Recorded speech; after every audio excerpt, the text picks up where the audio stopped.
तुम स्वधा पितृश्वरी का पोषण करने वाली हो। तुम हो वष्टकार स्वर इंद्र के यंत्र का हिस्सा पहुंचाने वाली हो।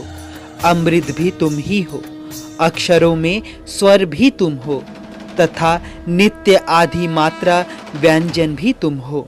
हे देवी, तुम ही संध्या, सावित्री और संसार की जननी हो।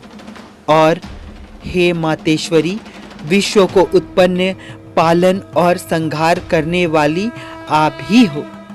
आप ही महाविद्या, महामाया, महामेघा, महास्मृता और महामोहा, महादेवी, महासुरी हो।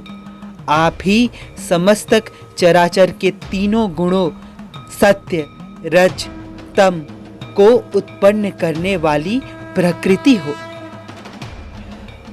फिर भला बतलाइए, और कौन आपके प्रार्थना में समर्थ है, जबकि आपने भगवान विष्णु, इंसान, शंकर तथा मुझे भी ये शरीर ग्रहण कर लिया है।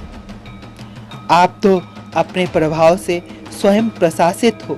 मधु और कैटव नाम के इन महादुष्टों को आप मोह लीजिए और विश्वपति भगवान अच्युत को जगाइए।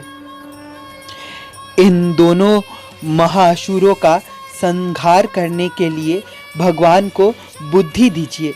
ऋषि बोले। इस प्रकार जब ब्रह्मा जी ने मधु और कैटव असुरों के संहार के लिए तथा भगवान विष्णु को जगाने के लिए तामसी देवी को प्रार्थना की, तो उसी समय भगवान विष्णु के नयन, मुख, नाक, भुज, हृदय और वक्षस्थल से निकलकर अव्यक्त योग माया उपस्थित हो गई और योग निद्रा से भगवान जाग गए।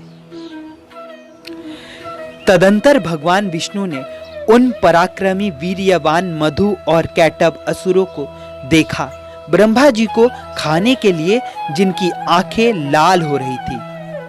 तभी भगवान विष्णु ने शेष शैया से उठकर उन असुरों से 5000 वर्ष तक बाहु युद्ध किया। अति बलशाली महाउत्तम दोनों असुरों को महामाया ने मोहित कर रखा था। अर्थ दुष्टों ने भगवान से कहा कि आप हमसे वरदान मांगो।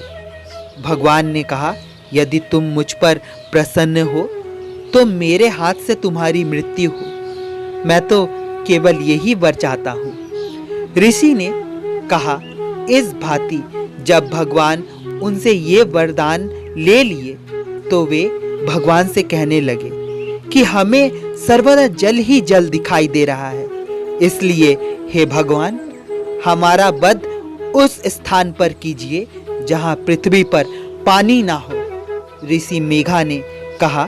तब भगवान विष्णु ने शंख चक्र गदा धारण किए और उससे तथास्तु कह दोनों के सिर अपनी जांघों पर रखकर चक्र से काट दिए।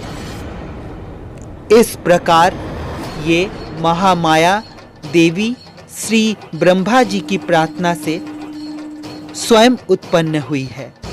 राजन, मैं अब इसके प्रार्थना को बताता हूँ।